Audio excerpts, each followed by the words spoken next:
Rotary Club of Polo City Imphal gi tara taruklak suba installation ceremony ngarang North AOC da leiba Hotel Imphal gi sangai hall da pangthokre.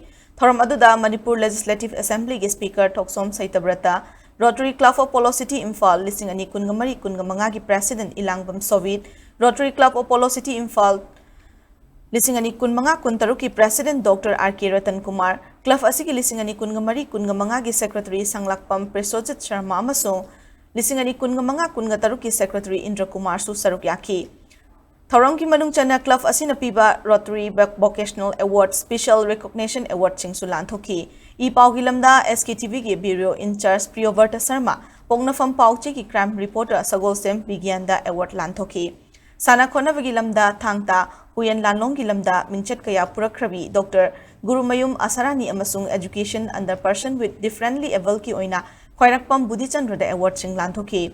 Award sing aduda certificate, memento, citation namadi sel gi mana sing yaure. Amaromda Rotary Club of Polo City Imphal gi kumza lising ani kungamanga kunga taruki oina nauna President Khalaba Dr. R.K. Ratan Kumar amasung Secretary Indra Kumar busu thabak punar wasak lauke.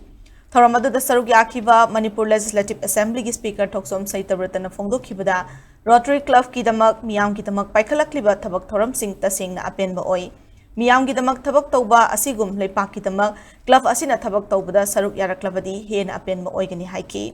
Masak nairaba miyoy kya na punsinduna semba asigumba club asina leipak kanna na bohot na bada yaukshilagtuna tangdu leitaba chaukhatpa Manipurama oina na bohot na minasi hainasu apil tauke.